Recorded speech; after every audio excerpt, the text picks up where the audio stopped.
Shallu ala Nabi Muhammad.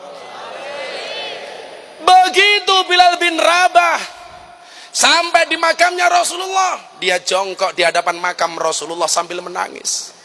Suara tangisannya sudah parau. Kenapa? Karena sepanjang perjalanan dari kota Syam sampai Madinah dia menangis, sehingga sudah tidak tersisa suaranya sedikit pun. Dengan suara parau dia mengatakan kepada Rasulullah, ya Rasulullah, ya Habibullah, ya Nabi Allah, saya kangen ya Rasulullah. Coba, siapa yang tidak kangen? Maka saya sering mengatakan begini, saya itu kalau sowan Abah Lutfi, kemarin terakhir beliau ulang tahun, tadinya beliau mau ke sini, telepon saya, tapi begitu berapa lihat kiainya banyak, beliau bilang, "Leh, nggih Bah, kiainya kok sudah banyak banget." Terus gimana Bah? Saya tak ke Bekasi saja. Beliau akhirnya belokkan mobilnya ke Bekasi ke anak angkatnya. Semoga-mudahan Abah Lutfi panjang umur. Amin. Beliau kemarin ulang tahun usia ke-72. Masya Allah. Dan masih sangat sehat dan mudah-mudahan selalu sehat. Amin. Kita memandang zuriyahnya Rasulullah seperti Abah Lutfi saja. Masya Allah. Luar biasa. Beribu bahasa cinta kita menurut Gus Ali. Coba kita sampaikan kepada cucunya Rasulullah. Apalagi kalau kita langsung melihat Rasulullah Muhammad Sallallahu Alaihi Wasallam. Makanya kalau ada orang mengatakan cintanya orang NU kepada Rasulullah itu berlebih-lebihan, please deh. Kamu cinta dengan pacar kamu saja bahasanya kayak gitu kok. Apalagi kalau mata sudah terpikat, hati sudah melekat, tai kucing rasa. Pernah makan bahwa kamu? Apalagi ini dengan Rasulullah. Saya pernah menyandungkan syair Rabbi fangfa'na bi barakatihim wahdinal husna bi hurmatihim wa amitsna fi tariqatihim wa mu'afatim minal fitani. Saya disenggol sama orang Wahabi, bahasa kamu berlebih-lebihan katanya. Malah tak bengok. Rabbi fangfa'na, Rabbi fangfa'na bibarkatihim wahdinal husna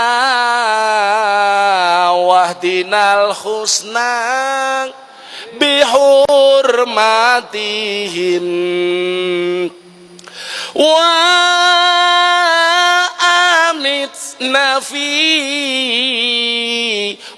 amitna fi tariqatihim wa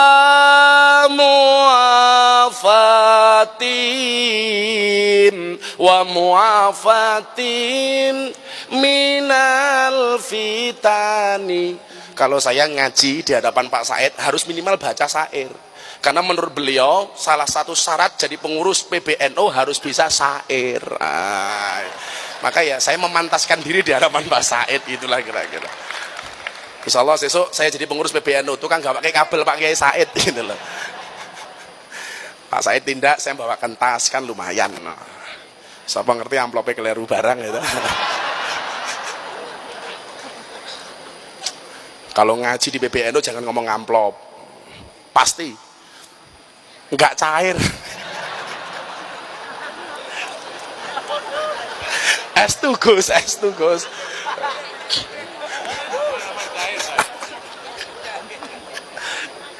Pokoknya ya dikasih ya diterima, nggak dikasih ya pamitnya bola bali gitu lah.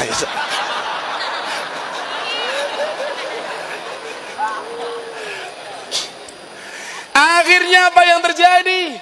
Begitu Bilal memadu kasih dengan Rasulullah, menangis di hadapan pusara Rasulullah, datanglah Khalifah Abu Bakar As-Siddiq.